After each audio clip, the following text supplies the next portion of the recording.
आप और हम सभी सत्सेवक भाई बहन साध संगति से जुड़कर हर प्रकार से संघर्ष करते हुए गुरुदेव भगवान की प्रत्येक मर्यादाओं का पालन करते हुए उनके प्रत्येक वचन को लक्ष्मण रेखा समझकर इस सतभक्ति मार्ग पर मोक्ष प्राप्ति के लिए निरंतर आगे की ओर बढ़ रहे हैं।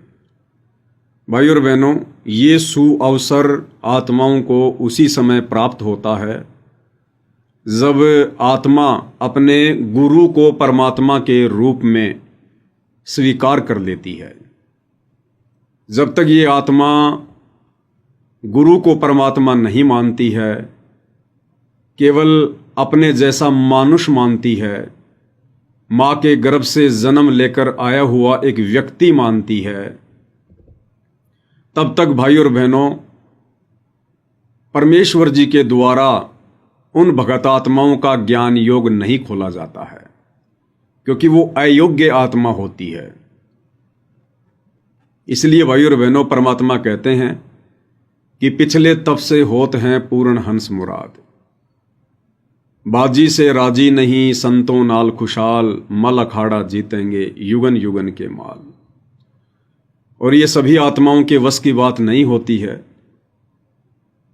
ये युगों युगों के संस्कार होते हैं आत्माओं के, तब कहीं जाकर परमात्मा ये दया करते हैं, ये रजा करते हैं, आत्मा का ज्ञान योग खोलते हैं, उसके हृदय में ये बात बैठाते हैं कि तेरे जैसा दिखाई देने वाला तेरा गुरु, तेरे जैसा 5 तत्व के हाड़ मांस के चोले वाला एक इंसान नहीं, एक व्यक्ति नहीं है। ये परमेश्वर है, परमात्मा है, सारी सृष्टि का मालिक है। तो भाई और बहनों, ये परम सौभाग्य वर्तमान में इस पूरी पृथ्वी पर परमेश्वर रामपाल जी के केवल चंद भक्तों को ही नसीब है, उन्हीं को प्राप्त है। यानी साध संगति से जुड़ी हुई जो आत्माएं हैं, जिन्हें सत्सेवक भाई बहन कहते हैं, केवल वही आत्माएं वर्तमान में ज्ञान को आधार बनाकर अपने गुरु को परमात्मा के रूप में देखकर इस भक्ति मार्ग पर आगे की ओर बढ़ रही हैं।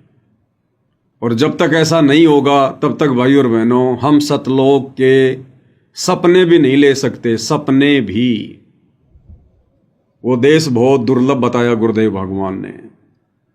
वहां जाने के लिए हमारे को असंख्य युग हो गए, तरह तरह के हथकंडे अपनाते हुए, लेकिन बगैर उस कबीर परमेश्वर की रजा के हम वहां के सौपन भी नहीं ले सकते, सौपन भी।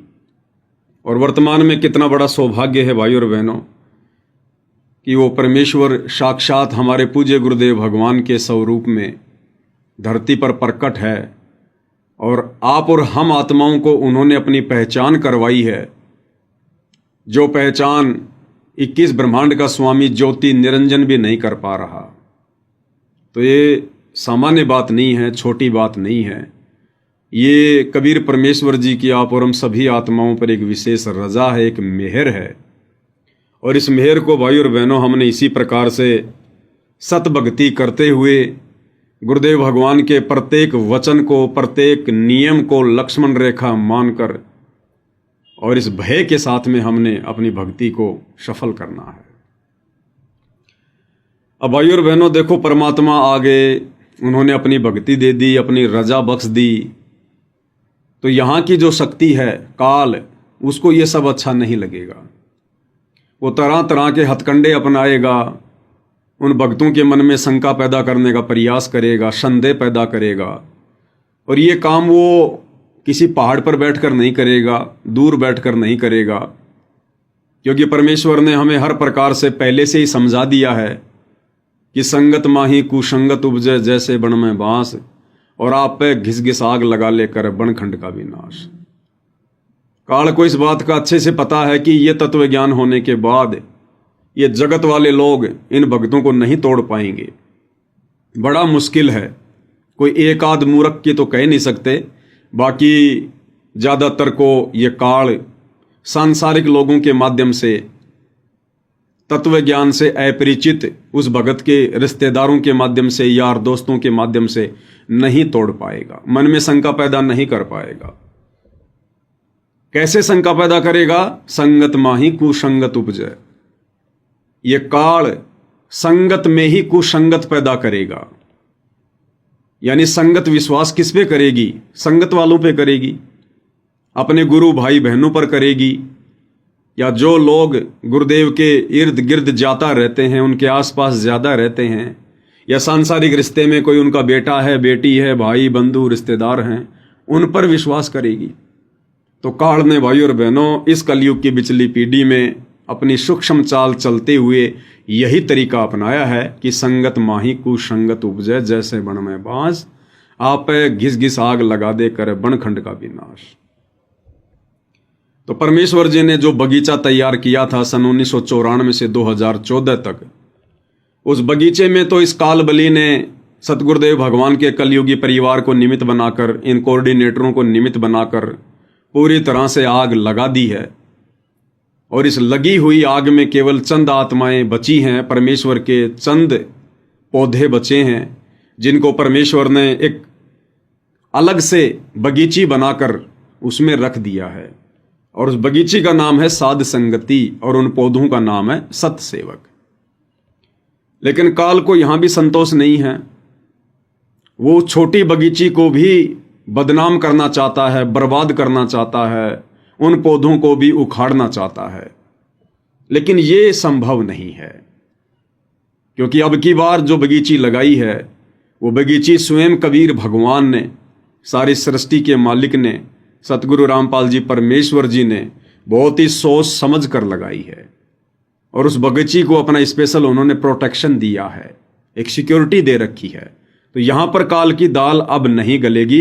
हां, कोशिश तो करेगा, कोशिश तो करेगा, और संगत वालों के माध्यम से ही करेगा, और कर भी रहा है। वैसे तो 90% भगत भाई जो साध संगति से जुड़े हुए हैं वो समझ चुके हैं, पहचान चुके हैं कि अगर अपनी आत्मा का कल्याण करवाना है तो चुपचाप मर्यादा में रहकर गुरुदेव के चरणों में पड़े रहकर अपनी भक्ति सफल करो। ये बकवाद करते हुए, निंदा चुगली करते हुए, मनमुटाव करते हुए, राग द्वेष ईर्ष्या मन में पालते हुए हमें असंख्य युग हो गए हैं, कुछ भी हाथ नहीं लगा। और अब हमने इन सभी चीज़ों को समाप्त करना पड़ेगा, अन्यथा परमेश्वर की वाणी है कि राग द्वेष नहीं करना रे, उस दरगाह बीच लेखा भरना रे। तो ज़्यादातर भाई बहनों के तो समझ में आ चुकी है, वो तो बिल्कुल मृत प्राय जैसी स्थिति में आ चुके हैं। जैसे जैसे भक्ति बढ़ती चली जाती है वैसे वैसे फलदार पौधा नीचे की ओर झुकना शुरू हो जाता है। लेकिन कुछ एक बंबू हैं, कुछ एक बांस है भाई और बहनों, और बांस की आदत होती है सीधा खड़ा होना।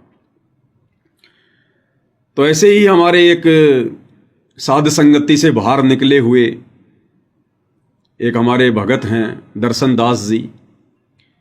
कुछ दिन पहले दास ने उनका एक लाइव वीडियो देखा, वैसे ही चल रहा था, दास अपनी तारीख पर गया हुआ था। तो दोपहर के समय उनका एक लाइव आया हुआ था 26 तारीख को, 26 अगस्त को। तो दास ने वो थोड़ा सा देखा। मेरे साथ में जो भगत जी थे उन्होंने कहा कि भगत जी देखो क्या बकवाद कर रहा है, बिल्कुल ही बुद्धि भ्रष्ट हो चुकी है, इनकी काल बैठा है। तो दास ने कहा कि भाई क्या कह रहा है, क्या समाचार दे रहा है, थोड़े से हमें भी सुना दो। तो उन्होंने कुछ एक बातें बताई। तो एक बात को लेकर वो भाई संगत को भ्रमित कर रहा था, अपना मनमाना आचरण संगत पे थोप रहा था और हवाला दे रहा है गुरुदेव भगवान का, गुरुदेव के सत्संगों का। ये देखो इनका एक और मनमाना आचरण। और क्या मनमाना आचरण?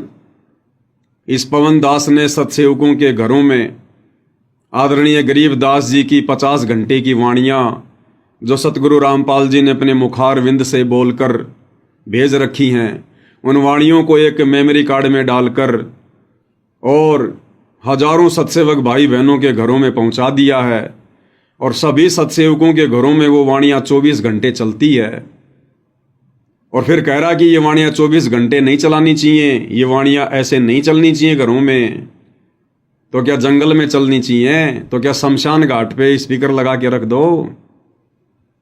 कह रहा कि कौन सुनता है 24 घंटे वाणियां?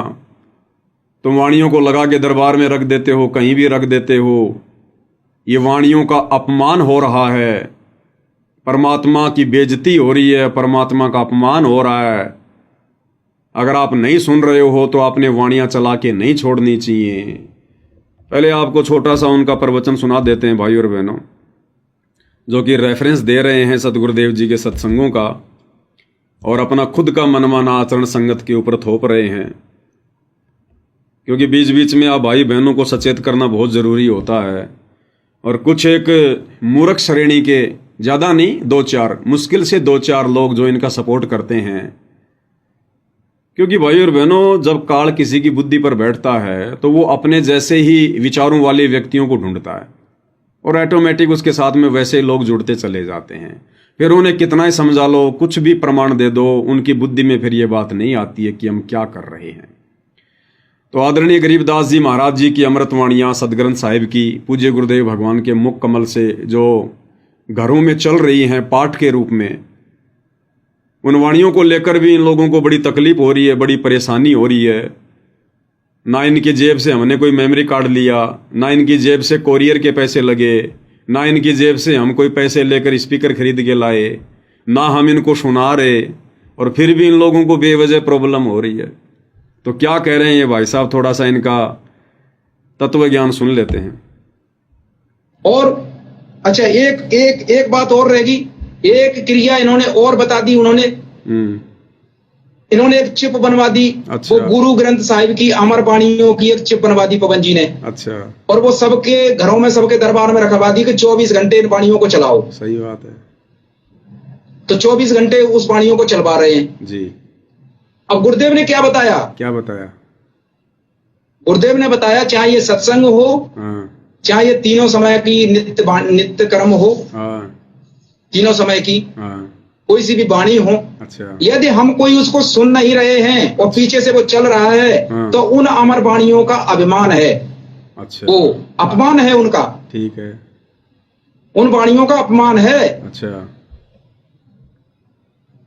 अपमान होता है। अब ये 24 घंटा उसमें चलाते हैं, क्या रात को 24 घंटा इसमें कोई सुनता है? इनके घरों में सुनता है कोई? जिन्होंने यहाँ लगा रखी है दरबार में या कहीं भी, वो चिप लगा के।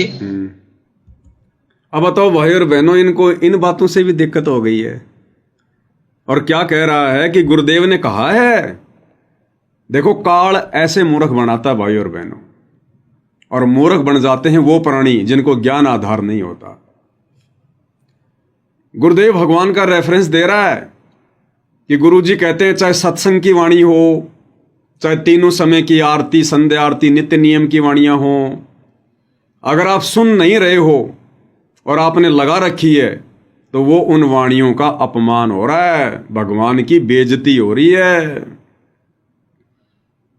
और क्या कह रहा है? गुरुजी ने कहा है। अब इसने सत्संग तो दिखाया ही नहीं कि गुरुजी ने कौन से सत्संग में कही है ये बात, लेकिन हम जरूर दिखा देते हैं, जिसमें पूज्य गुरुदेव भगवान कह रहे हैं, जिन 2 बातों का इन्होंने हवाला दिया है ना, कि गुरुजी कहते हैं कि चाहे सत्संग हो या चाहे आरती हो, उनको चला के नहीं छोड़ना चाहिए अगर आप नहीं सुन रहे हैं तो, वरना उनकी बेइज्जती हो जाएगी। अब गुरुदेव इन्हीं 2 बातों के बारे में क्या कह रहे हैं? परमात्मा तो ये कह रहे हैं कि बच्चों, चाहे ये सत्संग हो या चाहे ये तीनों समय की आरती हो, अगर इनको चलाने के बाद में अगर आपको नींद भी आ जाती है, किसी कारण से यदि आप सो भी जाते हो, तो भी ये आपके पाप कर्मों का नाश करती है ये वाणी। यानी भगत के सोने के बाद भी ये वाणियां उसके शरीर के ऊपर काम करती हैं। ये परमेश्वर की अमर वाणियां हैं, अमृत वाणियां हैं।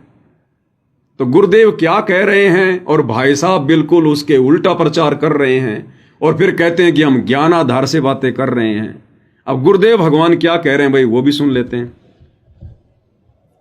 तो उस परमात्मा के वचन में, परमात्मा की वाणी में इतनी शक्ति है कि वो ना सुने, चाहे वहां वैसे बैठा रहे, और चाहे वो सो भी ज्यादा, आरती चल रही हो, बाल जैसे कोई लेट गया, नींद आ गई, चलो लेट जा, सत्संग चल रहा है तो बैठ गया, बैठा रहे, चाहे कुछ भी सोचता रहे, ना सुने, चाहे दूसरे कमरे में बैठ जा, लेकिन कानों में ये सुनती हो तो वहां भी असर करेगी ये वाणी। उसके शरीर के पाप को, अंतःकरण के वो पाप कट जाएंगे जो ज्ञान यज्ञ से कटने होते हैं।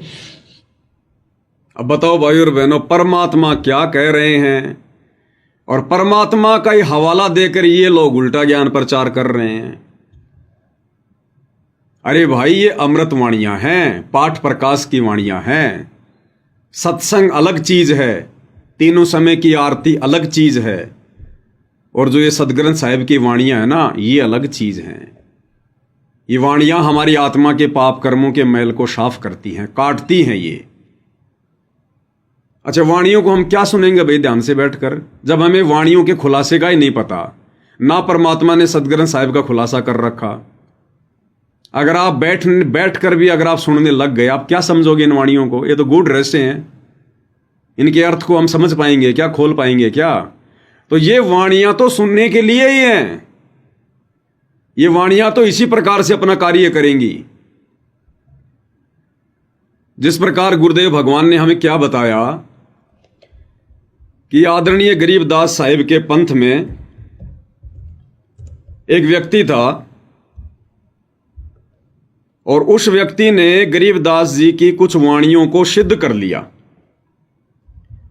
गरीबदास जी की वाणियों को उसने सिद्ध कर लिया, और उसमें से एक वाणी उसने सेलेक्ट कर ली, जिसको कहते हैं गारुडू मंत्र। गारुडू मंत्र, और लाखों बार उसका जाप करके उसको सिद्ध कर ली। और यदि किसी व्यक्ति को सांप खा जाए, सांप काट जाए, तो वो व्यक्ति तो हो गया बेहोश। वो तो बेहोश हो गया, वो तो निंद्रा में चला गया, वो तो कोमा में चला गया, उसको तो होश ही नहीं है। और वो गारुडू व्यक्ति उन वाणियों को उस बेहोश व्यक्ति के पास में खड़ा होके बोलता है, उच्चारण करता है। वो व्यक्ति बेहोश है, उसको नहीं पता है, वो नहीं सुन पा रहा, लेकिन फिर भी उन वाणियों में, जो वाणियां सिद्ध की हुई हैं, उन वाणियों में इतनी पावर है, इतनी क्षमता है कि वो बेहोश व्यक्ति भी होश में आ जाता है। और परमात्मा ने बताया कि आदरणीय गरीबदास जी महाराज जी की वाणियां तो स्वयं सिद्ध हैं, स्वयं सिद्ध। तो ये वाणियां अगर हमारे घरों में 24 घंटे चल रही हैं, तो इससे अच्छी बात और क्या होगी? ये तो सबके घरों में चलनी चाहिए। अभी तो केवल सत्सेवक भाई बहनों के घरों में वाणियों की शुरुआत हुई है। अरे ये वाणियां तो सबके घरों में चलनी चाहिए, सबके घरों में, सबके घरों में। परमात्मा धरती का माहौल ही चेंज कर दे, लेकिन सब लोगों का ऐसा भाग्य कहां, सब लोगों की ऐसी किस्मत कहां जो आदरणीय गरीबदास जी की वाणियों को समझ सके, इन वाणियों को चला सके। क्योंकि ये वाणियां भाई और बहनों स्वयं सिद्ध हैं।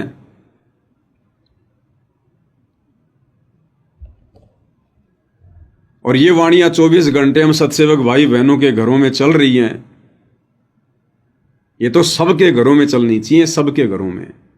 ये तो स्वयं सिद्ध वाणियां हैं। इन वाणियों ने अपना जो कार्य करना है वो ये वाणियां करती रहती हैं। कहता कौन सुनता है? अरे शरीर सोता भाई, आत्मा थोड़ी सोती है। और ये आत्मा की खुराक है, ये वाणियां कोई शरीर की खुराक थोड़ी हैं। ये वाणियां तो आत्मा की खुराक हैं, और आत्मा कभी सोती नहीं है। हम सो जाते हैं, ये शरीर निढाल हो जाता है, तो भी आत्मा अपना कार्य करती है।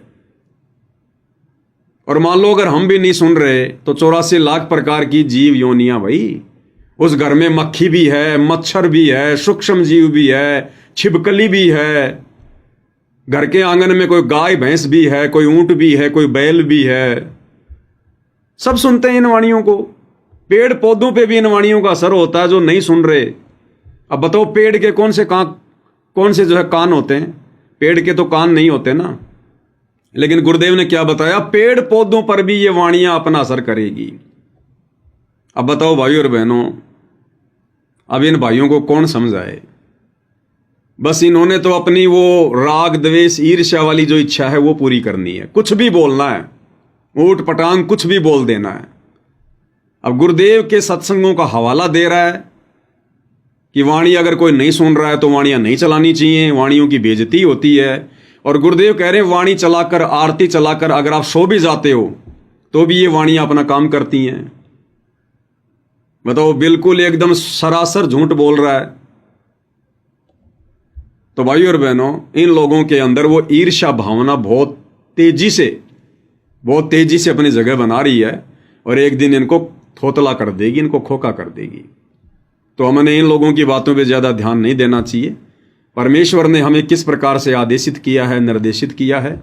दास उनके सत्संग सुनाकर या भाई बहनों को कोई बात बताता है, मनमाना आचरण आपके ऊपर नहीं थोपता है। तो ये परमेश्वर की वाणियां, ये तो घर घर में चलाने के लिए दी है परमात्मा ने, घर घर में। एक तो आदरणीय गरीबदास जी की वाणियां, ऊपर से पूर्ण ब्रह्म परमेश्वर सतगुरु रामपाल जी के मुखारविंद से उच्चारित है। ये तो हमारे पाप कर्मों को भस्म कर देंगे, भस्म। और बाकी संगत ये नहीं सुन रही, मर्यादा में रह के भक्ति नहीं कर रही, तभी तो उनके सिर पे काल बैठा हुआ है। नहीं तो ये भक्ति का समय है। बकवाद इस समय हमारे आसपास भी नहीं फटकनी चाहिए, आसपास भी। तो सत्सेवक भाई बहन इन वाणियों को अपने अपने घरों में चला के रखते हैं। और जब सत्सेवक भाई बहन गुरुदेव भगवान का कोई सत्संग सुनते हैं तो वाणियों की आवाज को बिल्कुल धीमा कर देते हैं, 1 नंबर पे कर देते हैं, ताकि वाणियां हमें डिस्टर्ब ना करें। या वाणी वाले स्पीकर को सत्संग सुनने वाली जगह से हटाकर कोई दूसरे रूम में रख देते हैं, या फिर हम उनको बंद कर देते हैं। कोई जरूरी थोड़ी है कि हम अगर एक बार हमने वाणी चला दी तो 50 घंटे तक नॉन स्टॉप चलेंगी। नहीं, हम कोई पाठ प्रकाश थोड़े कर रहे हैं जो वाणियां बीच में नहीं टूटनी चाहिए। ये तो एक ज्ञान यज्ञ है। वाणियों का अपना असर है जो होता रहेगा, क्योंकि शब्द कभी खंड नहीं होता। और ये शब्द ब्रह्मांड में जाता है और ऊपर जाकर अपनी एक परत बना लेता है, फिर उस शब्द का वैसा प्रभाव नीचे सभी प्राणियों पर पड़ता है। इससे धीरे धीरे वातावरण बदलता है, माहौल बदलता है। तो जब जब हम सत्सेवक भाई बहन गुरुदेव का सत्संग सुनते हैं या तीनों समय की आरती करते हैं या सुमरण करते हैं, तो या तो हम इन वाणियों को बंद कर देते हैं या बिल्कुल 1 नंबर पे स्लो करके हम उस जगह से दूसरी जगह पर उस स्पीकर को रख देते हैं, या हम उसको कुछ समय के लिए बंद कर देते हैं। इसमें क्या दिक्कत है? और अब तो हमें ऐसी आदत पड़ चुकी है, अगर हमारे घरों में धीरे धीरे मंद मंद आवाज में अगर ये परमेश्वर जी की वाणियां नहीं चलती हैं तो हमें तो ऐसा लगता है जैसे शमशान घाट हो, शमशान घाट। हमें अच्छा सा ही नहीं लगता। इसलिए धीरे धीरे परमेश्वर की वाणियां चलती रहती हैं। रात को बड़े अच्छे से नींद आती है, और ना जाने रात्रि में परमेश्वर हमारे कितने पाप कर्मों को हटा देते हैं, हमारी आत्मा का कितना मैल परमात्मा झाड़ देते हैं, क्योंकि ये स्वयं सिद्ध वाणियां हैं, परमेश्वर की वाणियां हैं। अब काल नहीं चाहेगा भाई और बहनों की ये वाणियां आत्माएं सुने, इन वाणियों को अपने घरों में चलाएं, वो नहीं चाहेगा। इसलिए संगत माही कुसंगत उपजे, जैसे बन में बांस, आप घिस घिस आग लगा देकर बनखंड का विनाश। तो सतलोक आश्रम मैनेजमेंट हरियाणा वालों के वहां तो इस काल का दाव लग गया। लाखों को इसने भ्रमित कर दिया, मर्यादा तोड़वा दी, सारे उल्टे भक्ति विरुद्ध कर्म करवा दिए। और अब इसने साध संगतियों में धीरे धीरे एंट्री मारनी शुरू की है। तो भाई और बहनों, साध संगतियों में इसकी दाल नहीं गलेगी। या तो परमेश्वर के ज्ञान आधार से आत्माएं जुड़ी हैं, देखा देखी में भेड़ चाल वाली आत्माएं नहीं हैं। अगर कोई देखा देखी में भेड़ चाल में जुड़ता है तो ज्यादा दिन वो साध संगति रूपी खूटे से बंध के नहीं रहता। परमात्मा उसका खूटा उखाड़ देते हैं और वो वहां से भाग जाता है।